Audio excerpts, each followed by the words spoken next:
What's up, buddies? So this is the fourth video in my series recapping all of the Resident Evil games, and this time it's just Revelations. Now usually I like to do these videos 2 games at a time, however the next 2 in the series are Revelations and 5. The problem with that is that these 2 games have fuck all to do with each other. To be honest, Revelations is not a very important story in the series overall, but before we get into that, if you haven't watched my previous videos, let me tell you what you need to know. So an evil pharma company called Umbrella was working on BOWs, or bioorganic weapons, to sell to militaries around the world. During their research, they created a virus called the T-virus, which turns most people into zombies. The virus leaked into Raccoon City from one of their underground facilities, causing an outbreak in the city with a population of over 100,000. All efforts to contain the outbreak failed, so the government had to nuke the city to prevent a widespread zombie apocalypse. Chris Redfield and Jill Valentine were 2 former special agents who survived a zombie outbreak in the Arklay Mountains near the city. Jill then survived Raccoon City, Chris survived the Rockford Island outbreak, and both later worked together to raid Umbrella's final facility in Russia, destroying the Talos BOW and any hope Umbrella had of rebuilding. Umbrella was then shut down by the US government, but it was too late as BOWs were already being manufactured by others. Pretty much every world government is against their use after Raccoon City, however gangs and terrorist groups are still able to get their hands on them. Due to this, multiple anti-bioterrorism groups have been established, the 2 most important for this game being the Bioterrorism Security Assessment Alliance, or BSAA, and the Federal Bioterrorism Commission, or FBC. We'll talk more about the FBC later, but the BSAA is a privately owned organization funded by a council of pharma companies who unwittingly had helped Umbrella create their BOWs. As of now, the FBC is significantly more important than the BSAA, with the latter only being recognized as an observer entity. I think a good comparison is to the Red Cross, where rather than giving medical care, they just give advice on how to kill BOWs.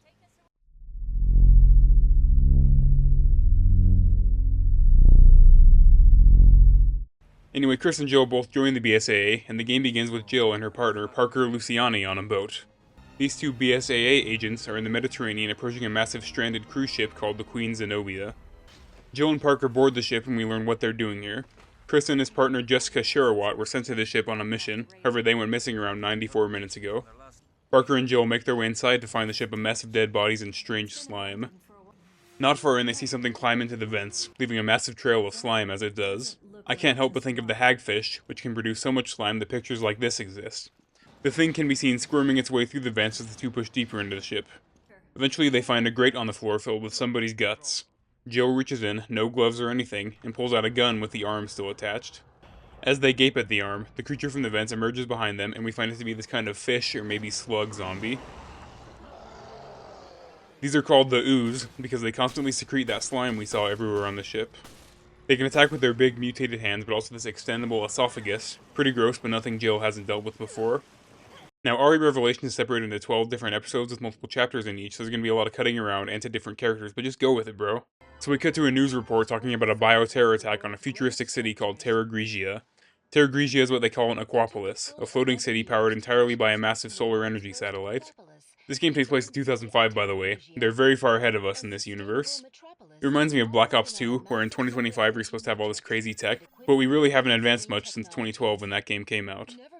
Anyway, a year prior, in 2004, a terrorist group called Veltro leaked some variation of the T-virus in the city, as well as deploying a fucking army of hunters. The aforementioned FBC was sent in to handle the situation, with the BSAA advising them. The FBC is led by General Morgan Lansdale, while the BSAA is led by Director Clive O'Brien. Their efforts to contain the outbreak failed though, so the FBC authorized the use of Terragrigia's own solar satellite to burn out the city and kill all BOWs within. Kinda like those psycho little kids who killed ants with magnifying glasses. But anyway, the FBC claims to have destroyed Veltro after the incident, but we'll have to see about that.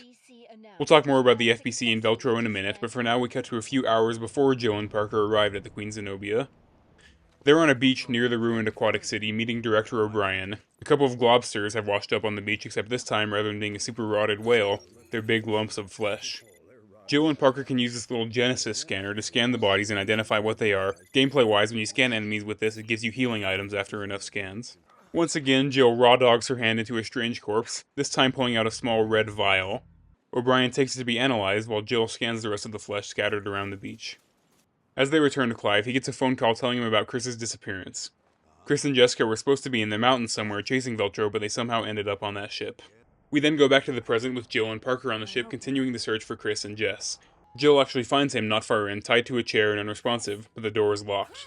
As Jill searches for the key, she witnesses 2 of the zombies jumping some girl, but she's already dead by the time Jill gets there. The most she can do is avenge her. With the zombies gone, Jill finds that this mysterious dead woman had exactly the key they need to save Chris. She also has her wetsuit zipped down very low, which does not seem optimal when dealing with infectious diseases. With the key in hand, Jill rushes back to Parker and the two bust in to save Chris. Chris? Only to find out that it was a very jacked mannequin. There's a Veltro flag on the wall, and gas immediately starts getting pumped into the room. A Veltro member wearing a gas mask steps in to taunt Jill just as she passes out. That's the end of episode 1, and a really weird thing they do in this game is they have a recap at the start of each chapter. Previously on Resident Evil Revelations. Literally a previously on Resident Evil Revelations. Like it's a fucking TV show or something. It's especially weird because each chapter is like max 30 minutes long, so unless you have Alzheimer's, these recaps aren't going to be very useful. We then cut to Chris and Jessica in the mountains. Which mountains? I don't know, it just says mountains in Europe. They're out here looking for a Veltro camp, and I'll tell you up front, Jessica might just be the stupidest character in any game. I mean, some of the lines she says in this game are just so wild, they're funny. I'll make sure to include them when they come up. Chris is also voiced by the guy who voices Sonic in this game, and I can never unhear it. Killing me. Our source indicates the camp is on the far side of this peak. Also, Chris has gotten fucking jacked since his last appearance in Code Veronica. I mean, his ass is not natty. Anyway, about 10 steps in, a cargo plane crashes right in front of them. Chris and Jess run over to investigate but find nothing except a dead pilot and his flight logs. The logs say they were heading to Valkoinen Maki Airport. Valkoinen Mokki. Now, when I searched Valkoinen on Google, the first result was a furry porn artist, but Google Translate says Valkoinen Maki means white suede in Finnish, which is no less weird. Anyway, the quickest way to the airport is through a mine, which just so happens to be filled with these infected wolves. They're called Fenrir's, and they're infected with the same thing as the ooze. There's big and little ones, and they love to attack as a pack, as wolves do. As they make their way through the mines, Jessica keeps pressing Chris about his relationship with Jill, which as far as we know, they're just friends. She was your partner before, right? Yeah, my partner from before. What about it? I was, just asking. Anyway, Chris falls off a cliff and hurts his leg just as a pack of the wolves appear. Jessica has to defend him from above while Chris fights for his life below. I gotta say, this is about as useful as your partner gets in this game. They do basically no damage and enemies don't target them, so most of what they do is stand around watching you get your ass beat. After fighting many of the wolves, Jessica drops this fire line, Me and my sweet ass are on the way. then comes down to help Chris up. She also asks this question, Thanks. I'll be okay. Sorry to bring this up again, but Bring what up? do you trust me as much as Jill? There's no need to compare. I trust you both. which is very sus behavior, but Chris still doesn't pick up the hint. Anyway, they arrive at an overlook above the supposed Veltro camp, but before heading down, O'Brien gives them a call. Apparently his call sign is forkball, which is a specific kind of pitch in baseball, but still not what I would want to be called. He tells Chris and Jessica that he just sent Jill and Parker on a mission to the Mediterranean, but they went missing. Jessica noticed the Veltro flag hanging above the camp, confirming to them that Veltro was behind the disappearance of Jill and Parker. Chris and Jess agree to head to the Mediterranean to search for them while someone else is sent to the Veltro base. Now wait a minute, weren't Jill and Parker sent out there looking for Chris and Jessica? But now Chris and Jess are being sent out looking for them? Fuck's going on here, O'Brien? We don't get to find out though as we go back to Jill waking up from the gas. She's alone in a locked cabin on the ship. The only way out is to sabotage the electronic lock on the door. Once Jill finds a screwdriver, we see that she's not alone in the room, as one of the fish zombies was hiding in a wardrobe. Getting rid of him is as easy as using the janky dodge system in the game to send him crashing into the TV. Jill escapes the room only to find herself faced with a path filled with many more zombies. Veltro left her no weapons to defend herself, so Jill just has to avoid them. Eventually she finds Parker and they bust down the door to the room containing their weapons. This area that they're in is much nicer than the industrial hallways we were in before. This is where guests would be staying. Interestingly, the ship was designed by George Trevor, the same guy who made the mansion from RE1. This means that the keys all have cute little ship-related icons on them like anchors and steering wheels. But with their weapons in hand, Jill finds a new variant of the ooze, this one with giant pinchers for hands and claws covering its face. There's also ones that have mutated this crossbow-like arm they can use to shoot shit at you. They're called tricorns, which are those hats you see pirates wearing. They're tougher than the other ones, but still not much of a threat. With their weapons, Jill can shoot off a padlock allowing them access to the bridge of the ship, but when they arrive, they find it destroyed. The goal here is to find communication equipment to radio HQ and hopefully get some reinforcements, but it's all broken. As Jill and Parker watch the boat they rode in on blow up, a mysterious red-haired man grabs Jill. Parker recognizes him as Raymond, and we cut away. Now Raymond has an insane jawline, but his hair is absolutely disgusting. After another previously, we get to play as Parker during the Terragrigia panic and the destruction of the city. We see that both him and Raymond work for the FBC, Parker being a seasoned veteran while Raymond was still a cadet. Jessica is there too, so both Jill and Chris's partners used to be FBC agents. Their boss, General Lansdale, is on the phone with someone, presumably authorizing the use of the Regia Solis satellite, the one that will be used to destroy the city. He orders Jess and Parker to get to the roof and evac before it's too late. Himself and Raymond are going to do the same, but before they can, O'Brien busts in. He disapproves of the use of the satellite because of the loss of life. Lansdale could not care less about what O'Brien thinks, so he orders his soldiers to head to the evac anyway. We have been at war for 3 weeks in an attempt to handle this matter. There have been rescues, there have been losses. Too many. But any further delays would simply cripple our cause. Surely you can understand that. I'm afraid I cannot. Obliterating the site by satellite is only a quick fix. We could lose crucial evidence. Use of the satellite has already been approved. We can clean up this mess. I guess you've thought of everything. Even the FBC may not be able to cover its tracks on this one. Let the heavens scorch the earth with justice. Parker and Jessica are going to have to go through a shitload of hunters, which actually look pretty good in this game. While they do that, let's talk about the FBC and Veltro. So when I first heard that name, I thought it stood for Federal Bureau of Containment, but it's actually Federal Biohazard Commission. Not as cool in my opinion.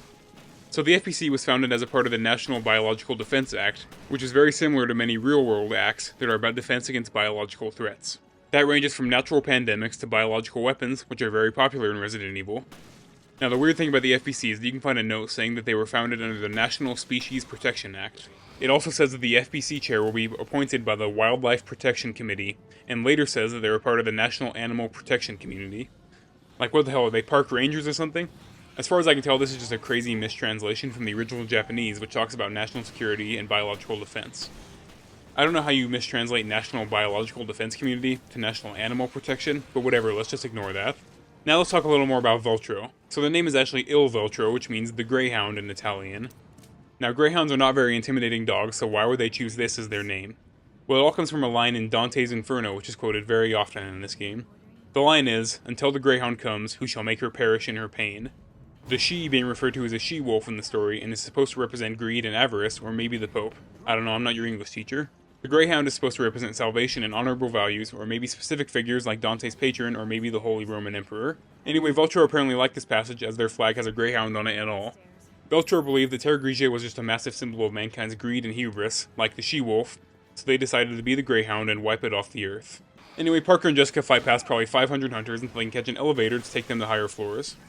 Jessica insists on Parker getting her dinner after this, which she does multiple times in the game. I mean, character of the century right here. They fight past more hunters until they can catch another elevator to the roof. I don't know why this damn building doesn't just have a central elevator, but whatever. They finally arrive on the roof and the helicopter takes off, just in time as we see the Regia Solis begin to melt the city. All of the glass shatters, the hunters are melted, and eventually the entire city sinks into the ocean. We cut back to the present with Parker and Jill facing down Raymond. While Parker and Jessica left the FBC after the destruction of the city, Raymond apparently hasn't. He's an asshole and ignores every question the two ask him. In the captain's quarters, they find a map of the ship and see an emergency communications room they can use to contact HQ. It's found past the promenade, which is a little interior town type area. As Jill and Parker approach, they can hear a distorted voice repeating phrases like Mayday and emergency call.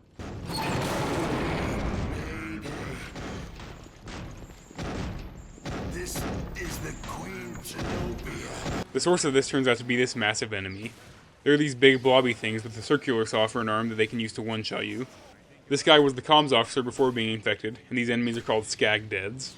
Skag Deads are the result of a rare mutation of the virus that happens to people who are naturally resistant to the infection. The longer amount of time it takes for them to mutate allows the virus to grow even stronger. Jill and Parker have to kill the former comms officer, and when they do, he drops the key they need to get into the comms room. So we make the long walk back to the emergency comms room, but upon entering find all of the equipment destroyed, with Raymond standing over it. He shrugs like it was broken when he found it, probably done by that Veltro agent that taunted Jill and Parker. On a screen, they see another masked Veltro giving a speech. But if my words be seed that may bear fruit of infamy to the traitor whom I know, speaking and weeping shalt thou see together. I know not who thou art, nor by what mode thou hast come down here. The world is in our hands. He reveals another vial of the red virus, revealing it to be called T-Abyss. Veltro demonstrates it by injecting it into a fish tank, turning these cute little carps into mutated fish monsters. Veltro says they have enough of this virus to infect 1/5 of the world's waters and destroy the world in a flood of fish zombies. The T-Abyss virus is a cross of two other viruses, the T-virus and another just called the Abyss virus. It was found on a deep-sea fish in the Kermadec Trench near New Zealand. Just like the normal T-virus, it makes people strong and durable, however the Abyss virus is what's causing them to develop all these fishy traits, like gills, fins, and even hard shells later. The ooze enemies we've been fighting ooze that mucus when they're out of water because their body is rapidly dehydrating. They need to eat people to replenish their body's water supply. So while T-Abyss creates very cool looking monsters that somehow manage to be even less practical than the normal T-virus, as these monsters could never cause much damage inland as long as you stay away from the water. Anyway, while Chris and Jessica head on to save Jill and Parker, who were heading to save Chris and Jessica, O'Brien decides to send these two goobers, Quint and Keith, to go investigate the old white suede airport. These two guys are tied with Jessica with how goofy they are as characters. Once Veltro's stream is over, Jill and Parker decide they need to restore the ship's power by starting the engine back up, so they can power on the comms equipment. I thought it was broken, but I guess not. Outside the comms room, Raymond asks them if they can look for his partner Rachel, who's gone missing. She was heading to the bilge, which is where Jill and Parker need to go to restart the engines. The way to the bilge is strangely through a casino, but there's only one way to unlock the door to it. Let's go gambling! Aw, dang it! Aw, dang it! Aw, dang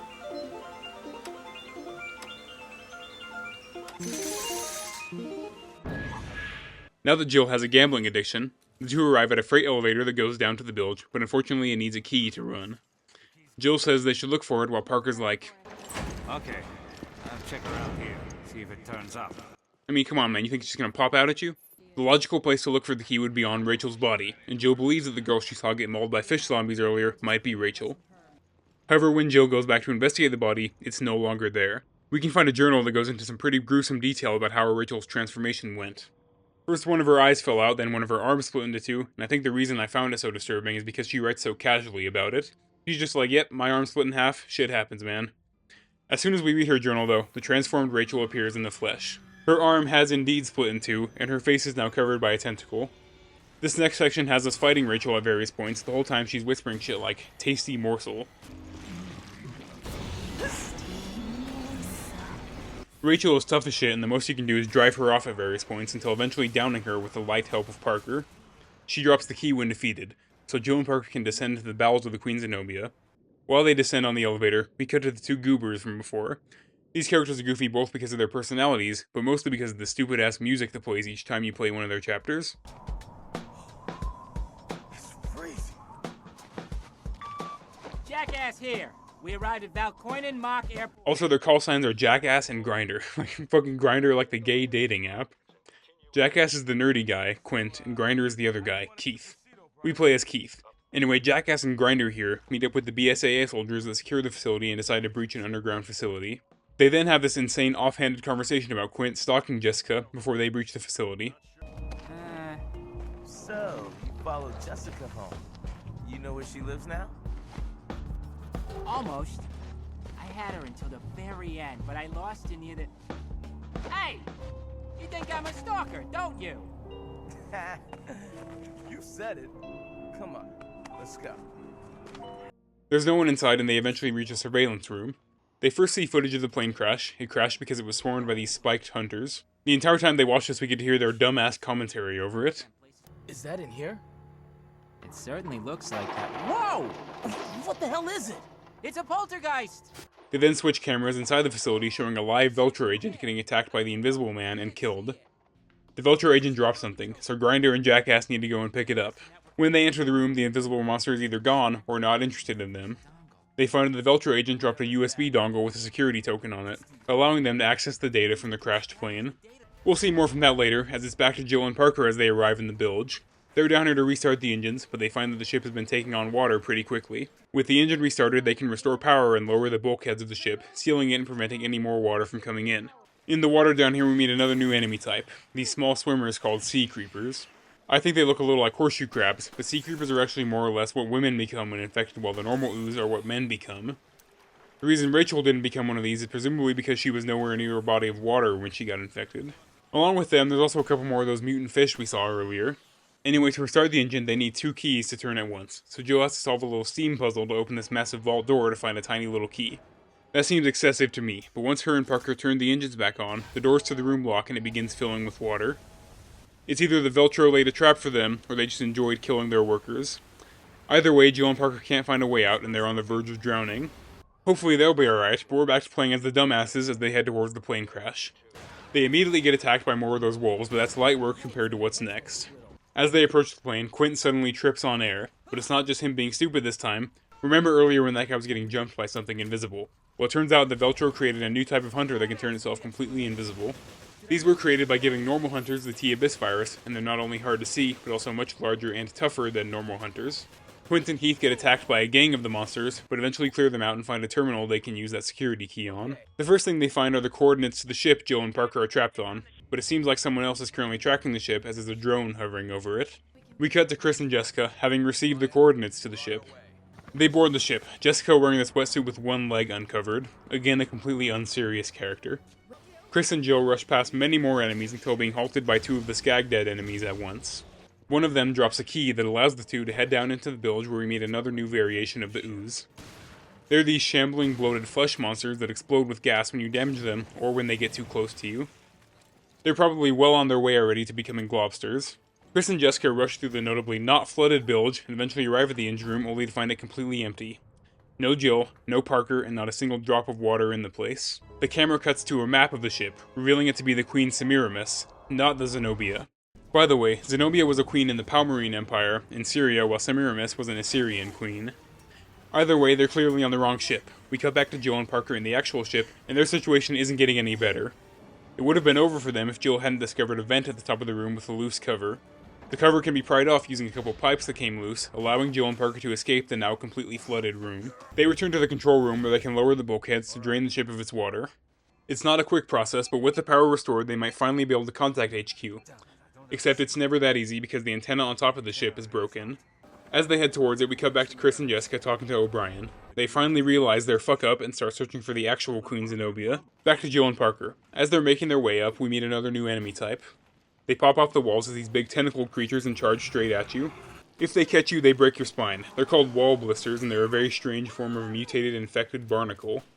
You can find this pool filled with T-Abyss infected barnacles that can grow into these things if left for too long. Luckily, they're pretty fragile. Anyway, Jill and Parker return to the main hall and hop in the elevator heading up, but halfway there, something drops on top of it and stops it in its tracks. It's unclear what the fuck this thing is, but it has one big eye and this weird wiry hair on it. It's trying to destroy the elevator and the two agents on board, but Jill can shoo it away by shooting its weird shelled arm enough times. When they arrive at the observation deck, the monster appears in its full glory. Again, I don't really know what I'm looking at here, but it seems to be some kind of massive mutated shellfish or maybe a snail. Most of it is covered in bulletproof shell, so you have to sneak in shots of the rare piece of exposed skin. This thing is called the Drahenazom. Dragignazzo. This thing is called the Dragonazzo, which was one of the demons in Dante's Inferno, but its design weirds me out in a way that I can't really identify. Anyway, with enough damage, the monster falls to pieces, and Jill and Parker can make their way onto the roof. Jill powers the antenna back on, and they can finally radio O'Brien. All he says is that this was some kind of setup, but he doesn't go into any more detail than that. Parker presses him, but O'Brien gets a call so he can ignore it. The call reports that the Regia Solis satellite is back on the move, and it's heading towards the Queen Zenobia. The FBC wants to destroy any trace of the ship. O'Brien lets Jill and Parker know about their impending death. Now, Jill and Parker want off the ship immediately, but... Boss, get us out of here. Sorry. But I can't authorize that. So O'Brien's just going to let his agents die. All he says for now is that he'll try his best to stop the satellite's launch. Luckily, good old Jackass comes in for the save. He says there's a UAV drone somewhere on the ship they can use to scramble the satellite's targeting. Jill and Parker fight their way to the deck where the UAV is held inside of a shipping container. For some reason though, Veltro put the controls on the device somewhere in the hold. While Jill and Parker rush to prevent their deaths, we cut to O'Brien talking to General Lansdale on the phone. He tries to convince Lansdale to abort the attack, but it goes about as well as the last time O'Brien tried to convince him of something. The time has come, O'Brien. Abandon hope, all ye who enter here. Jill and Parker have about 5 minutes to get to those controls. They have to fight through a shitload of enemies, including the resurrected Rachel. This time we can kill her for good, though. I got you for 3 minutes!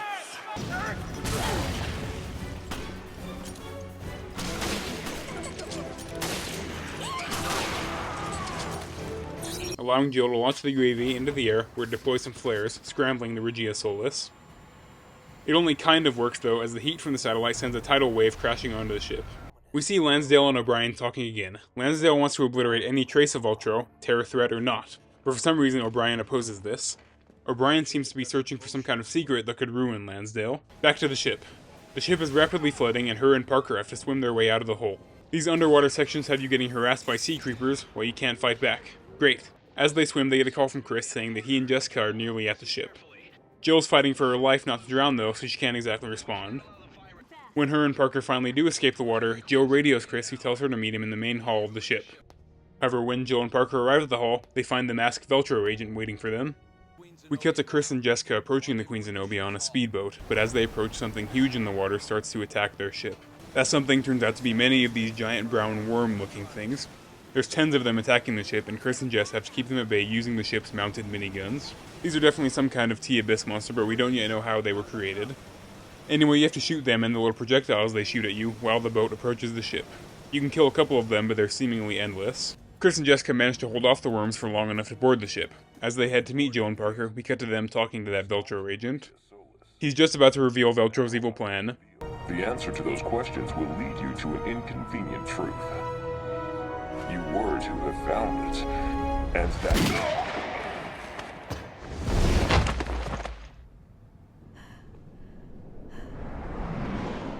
But Jessica shoots him before he can finish. Parker rolls over the agent to unmask him only to discover that it was Raymond the entire time, so he definitely did destroy that comms equipment. In his last words, Raymond whispers something to Parker, and only Parker, we don't get to hear it. Whatever it is, it's pretty shocking to the man. The ship starts sinking even faster, prompting Jessica to make another move, but Parker decides to swap partners.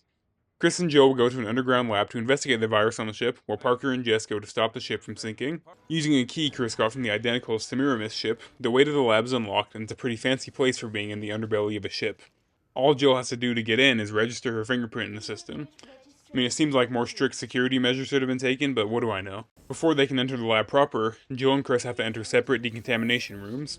Jill's room gets broken into by this massive shark monster called a Scarmiglione.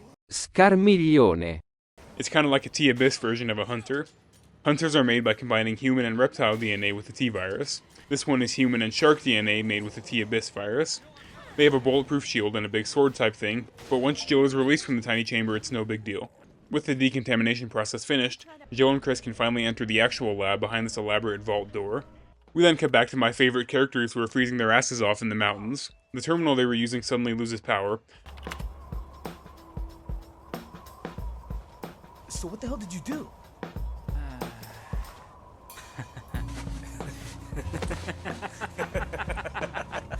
I didn't do anything. But luckily there's another one back at the airport. The other team the BSAA sent in has left for some reason, but Quint seems to have almost solved the whole mystery here. Quint and Keith arrive at a warehouse where there's this big-ass computer, and it needs 2 whole generators to power on. Once Keith gets it powered on, Quint has to break through the encryption on it while a shitload of enemies jump Keith. As Keith is getting mauled by wolves and hunters, Quint hacks into the FBC servers. You gotta wonder why this Veltro computer would have access to the FBC shit. I'll just play this next scene out for the big reveal of who's behind Veltro. Director O'Brien, I think I put it all together. Veltro was never back in action. It was all smoke and mirrors, orchestrated by yourself. Your own little Veltro production, all to get into the head of one certain somebody. You pretty much got it. I'm glad I'm not paying you for nothing. Before Quint can send O'Brien what he got from the FBC servers, though, the FBC bombs the entire facility, presumably killing the 2 agents.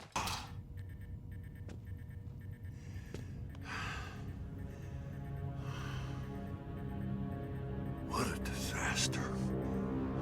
We go back to Chris and Jill, and while they try to get through a laser maze, let's discuss what we've learned. So we now know why Jill and Parker were sent to rescue Chris and Jessica, while Chris and Jessica were sent to rescue Jill and Parker.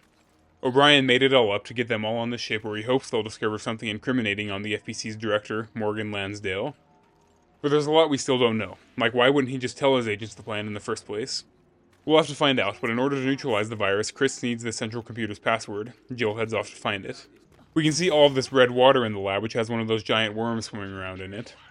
This is water that's already been infected with the T-Abyss virus, and it would certainly be bad if that thing broke the glass and flooded the ship with it. In the laser maze, there's a dead employee. Grabbing his keycard allows Jill to get that password, past 2 of those shark enemies. The man also has a journal on him with some very concerning information. Mainly that General Lansdale provided Veltro the T-Abyss virus and gave them the means to leak it in Terragrigia. Once Terragrigia was destroyed, Lansdale had the virus leaked onto the ship, killing everyone who would have known about his betrayal. In the aftermath of the Terragrigia panic, the FBC received more funding from the federal government to prevent future attacks like this, but as we see now, it was all part of Lansdale's plan. The employee also had a prototype vaccine on him, which Jill can use to inoculate herself against the virus. It's always good to be safe, you know. Once she downloads the password off the computer, that worm thing breaks the glass and floods the ship with the red T-Abyss water. I mean, I swear it's like I played this game or something. The room floods with the water and Jill would have died and turned into a sea creeper, if not for the foresight of vaccinating herself. Jill swims back to Chris where they can start neutralizing the infected water on the ship. When they do, though, Lansdale appears on the screens above the computer. Lansdale remotely releases a horde of ooze enemies in an attempt to kill Chris and Jill. However, if there's anyone who's not going to be killed by a horde of zombies, it's these two. As they finish the zombies, the virus is finally neutralized, thwarting Lansdale's plan to kill them. But as it turns out, Lansdale has another plan. He reveals his drone hovering above the ship, ready to bomb it out of existence in a moment. Before that, though, let's see what Parker and Jessica were up to. They set out to find a way to stop the ship sinking. Jessica immediately decides to split from Parker as he's no Chris Redfield, allowing Parker to radio O'Brien. Raymond seems to have told Parker about O'Brien's scheming, but also that he was working with O'Brien as a double agent against the FBC. He also told her that Lansdale has a spy within the BCAA. Anyway, Parker and Jessica both arrive at the control room, however Jessica got there first. Parker holds Jess at gunpoint thinking that she's the spy, which seems to be supported by her sus behavior the entire game. That's when Raymond appears again, alive due to his bulletproof vest. He joins Parker in subduing Jessica as she's about to activate the ship's self-destruct, but Parker makes a baffling decision here. Say something. Parker, it's me. I can't trust you completely. Not yet. Put your gun down, Raymond.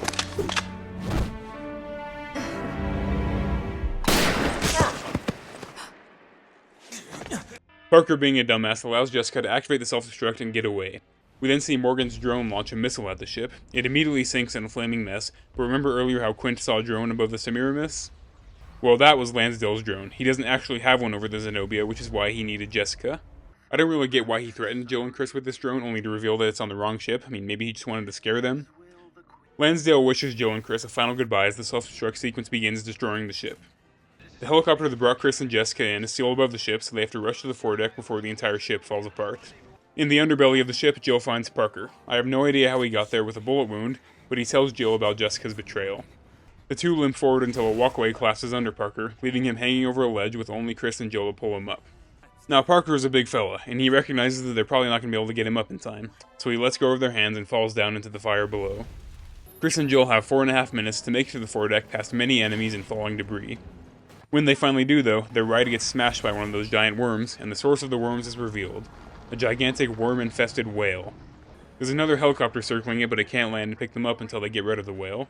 Alright, so these worms we've been dealing with are called malacotas, and what they initially were is simple small whale parasites, specifically flatworms. And I say small, but certain whale parasites like tapeworms can grow over 130 feet in length. These are a type of flatworm parasite, though, which live on the outside of the whale. The problem is that when a whale was infected with T-Abyss, not only did it grow into a massive monster, but so did the fucking horde of worms infesting it.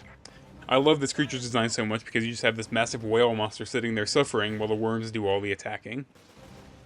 The worms are tough as shit, and the way to kill them is with a stash of like 10 RPGs the helicopter pilot brought.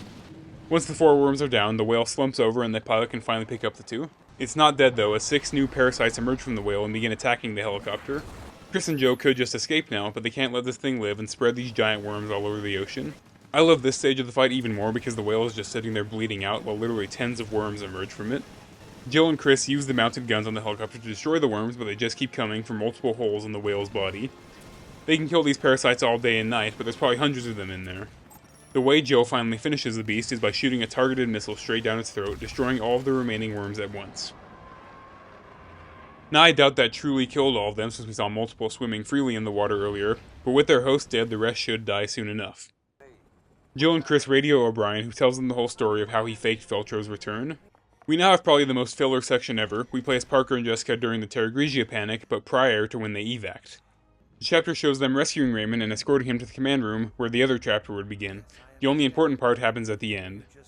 We see Lansdale on the phone like at the beginning, but it turns out he's talking to Veltro's leader, a man named Jack Norman. Lansdale just leaked the virus across the ships. There's actually another one, Queen Dido. It turns out that Norman was expecting this betrayal, so he recorded his interactions with Lansdale, intending to make them public once Lansdale betrayed them. The General is unconcerned, as there's no way Norman could leak them when his entire crew is currently being killed by the T-Abyss and the satellite is about to destroy the city. We cut back to the present. Parker is still alive somehow, limping his way through the underbelly of the ship. Raymond reappears, saving Parker's life just like his was saved back in Terragrigia. Back on Chris and Jill, O'Brien fills them in on how he tricked them. The reason why O'Brien kept it a secret is because he knew Lansdale had a mole within the BSAA, which would turn out to be Jessica. It turns out that the data Keith and Quint recovered revealed the location of the sunken third ship, Queen Dido. That's where Jack Norman was with his evidence against Lansdale, so that's where Chris and Jill are headed. As O'Brien tells this to Chris and Jill, the FBC busts down the doors, raiding the BSAA and arresting O'Brien. Clive R. O'Brien, you are under arrest for collaborating with the terrorist organization Veltro. Not knowing their boss is under arrest, Chris and Jill scuba dive into the wrecked Queen Dido. The ship is swarming with those globsters from the beach. Somehow they're actually really agile underwater. I mean, I don't even think these things would be able to float underwater, but who knows. This section is pretty sick because you get to swim through the ship while opera music plays in the background. That explains why Morgan cordoned off the area. Eventually, though, they reach a part of the ship that hasn't gone under yet. This is where the remaining Veltro hid out all these years. The two find a dead FBC team. Lansdale had just sent them here to recover the evidence to keep it out of the BSAA's hands, but they and Veltro fought, killing each other in the process.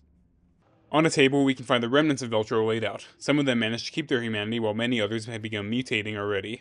This area is very creepy due to the atmosphere and music, but it's honestly all really cool. I wish more of the game had this vibe. Further in, Jill and Chris watch Jack Norman's broadcast from the day the Queen Dido was sunk. He and the other Veltro agents injected themselves with T-Abyss to avoid dying down here and eventually get their revenge on Lansdale. Jack really seems to be losing it here, as if he ever had it in the first place. As Chris and Jill approach the final room in the ship, they can hear Jack giving a sermon. It's also very cool. Vengeance of God, oh, how much oughtest thou? By each one to be dreaded, who doth read that which was manifest unto mine eyes. Pape Satan, Alepe. When they enter the room, they find Jack sitting on a throne, still tweaking from the virus. He mistakes them for another FBC hit squad, but his mutations start to take over, causing him to drop the recording. Jill grabs it, but before they can leave, Jack takes even more T-Abyss and mutates into his final form, called the Ultimate Abyss. This boss looks absolutely sick, especially the one eye it uses to teleport around. Now, I don't usually associate Resident Evil bosses with things like mastering timing and memorizing attack patterns. Usually beating a boss in RE comes down to whether you have enough resources to outlast them. That is not the case here, as this boss is hard as shit. It's a grueling fight as he teleports around and attacks you. His attacks are very difficult to dodge, so what you have to do is interrupt him by shooting him in the heart. That gets harder though when he starts to create shadow clones to trick you. It's a long and grueling fight, so while it's happening I'll tell you a little more about Jack Norman. So he doesn't have a lot of backstory, but he was a university teacher. Probably a literature teacher due to his obsession with Dante's Inferno. Jack believed that the world had grown greedy and sinful and that he and his group had to wash it all away with violence. Most of who he recruited were his students. Veltro was not a very big group. Lucky for him, Morgan Lansdale was looking for a way to get the FBC more funding. Morgan gave Veltro the 3 ships, the virus, and the UAV to deploy the virus. Because Veltro was such a small group, it would be easy for Lansdale to dispose of them once the job was done. However, Jack lived on out of spite, only to be killed by Jill and Chris. Finished. Finally, I can die. I can die.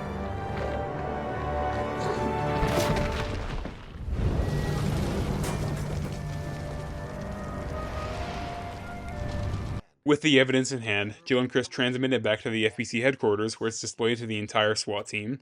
It shows Morgan giving the virus to Jack Norman. Lansdale tries to justify himself, but even his own FBC agents aren't buying it. When O'Brien orders them to arrest him, they obey. After Lansdale's arrest, the FBC was officially dissolved with most of their assets and agents being given to the BSAA. The BSAA was then made into a UN-sponsored anti-bioterrorism agency. Keith and Quint survived, with Keith becoming one of the leaders of their East African branch. Quint just kept doing his own thing, which as we know is stalking his female co-workers. Parker survived too and returned to the field, however it would not be under O'Brien. O'Brien resigned, rightfully I think as he almost got multiple of his agents killed in his own trap, but he's still an advisor to the BSAA. In the post-credit scene we see that both Jessica and Raymond survived. They meet in a coffee shop. Raymond gives her a sample of T-Abyss to bring to a mysterious company that they're both working for. This is a little confusing because I don't really get why Jessica would shoot Raymond and then Raymond would try to arrest her with Parker if they were working together the entire time. If I had to guess, I would say she shot Raymond to make sure that no one else did in what could have been a lethal area. The other one, I don't know. Maybe they just got a little too into character. Either way, that's the end of the game. It was a decent story, not the best but not the worst. Thank you all so much for watching. Jessica and Raymond have never appeared in another RE game, and they probably never will, so we'll never know what their whole thing was. Honestly good, because Raymond is super ugly and Jessica is very annoying.